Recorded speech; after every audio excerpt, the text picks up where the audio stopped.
सात्यकी सावरकर आहेत, हे हिमानी सावरकर यांचे चिरंजीव आहेत. हिमानी सावरकर कोण? तर गोपाळ गोडसे यांच्या कन्या. म्हणजे नथुराम गोडसे यांचे बंधू गोपाळ गोडसे आणि त्यांच्या मुलीचा मुलगा जो आहे तो सात्यकी सावरकर, की ज्याने राहुल गांधींच्या विरुद्ध केस लावली आहे. ती केस काय आहे? तर लंडन मधल्या एका भाषणामध्ये राहुल गांधींनी सावरकरांची बदनामी केली, असा तो दावा आहे. आता त्याच्यात त्यांनी बदनामी केली का नाही, हे त्यांचे वकील मांडतील, यांचेही वकील मांडतील आणि त्याचा निकाल काय लागायचा तो लागेल. पण दरम्यान परवा त्या खटल्याची तारीख असताना राहुल गांधीच्या वतीने जे स्थानिक वकील नेमलेत पुण्यातले, पवार नावाचे, त्यांनी एक कागदपत्र सादर केलं आणि त्या कागदपत्रामध्ये त्यांनी असं म्हटलंय, की राहुल गांधींनी असं म्हटलंय, म्हणजे राहुल गांधींच्या वतीने तो कागद सादर झालाय, की माझ्या जीवाला धोका आहे, म्हणजे राहुल गांधींच्या जीवाला धोका आहे आणि त्याचं कारण काय दिलंय, तर हे जे अर्जदार आहेत सात्यकी सावरकर यांची वंशावळ त्यांच्या वकिलांनी मागवली होती. वंशावळ म्हणजे वडिलांकडनं मागवली, मग नंतर आईकडनं मागवली. दोन्ही बाजूनी लिनिएज काय आहे, म्हणजे कुठल्या वंशातले हे आहेत आणि हे पाहिल्यानंतर हे गोपाळ गोडसेंचे नातू आहेत. म्हणजे कोण? तर नथुराम गोडसेंचे सख्खे भाऊ आणि ते गोपाळ गोडसे सुद्धा आरोपी होते महात्मा गांधींच्या खुनाच्या खटल्यात.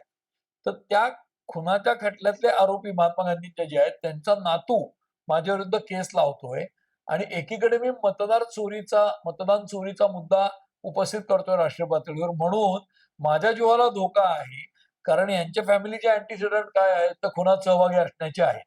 हे गोपाळ गोडसेंच्या फॅमिलीतला हा आहे, नथुराम गोडसेंचा नाही म्हटलं तरी नातू आहे. त्यामुळे माझ्या जीवाला धोका आहे, अशा पद्धतीचा स्टँड घेतला गेला आणि तो घेतल्यानंतर त्याच्यावर देशभरातनं टीका झाली. त्याचं कारण असं, मतचोरीचा मुद्दा आणि त्यातनं काही धमकी आली असेल, तर तो वेगळा विषय आहे. सात्यकी सावरकरांची केस वेगळी आहे. सात्यकी सावरकर हे नथुराम गोडसे किंवा गोपाळ गोडसेंचे नातू असले, तरी त्यांची आई किंवा त्यांचे स्वतःचे अँटीसिडेंट्स असे कुठलेही नाहीत. म्हणजे पूर्वपीठिका अशी कुठलीही नाही, की कुठल्याही हिंसात्मक कारवाईमध्ये त्यांचा हात आहे. असं आज सगळ्यात कुठेही नाही. त्यांनी एक केस लावली राहुल गांधींवर, लंडनमध्ये बदनामी केली सावरकरांची, त्याचा राग येऊ.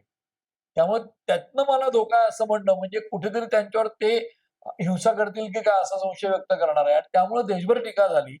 ती टीका लक्षात घेऊन राहुल गांधींनी आपलं ते जे कागद सादर केला होता तो मागे घेण्याचा निर्णय आपला कळवला आपल्या वकिलाला आणि दुसऱ्या दिवशी तो कोर्टातनं मागे घेतला.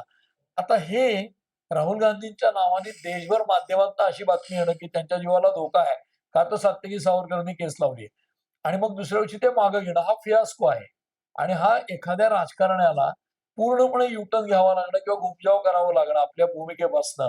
त्यातनं त्याची जी नाचक्की होते, तशी राहुल गांधींची नाचक्की झाली आणि ती होण्यामध्ये ते स्वतःही कारणीभूत आहेत.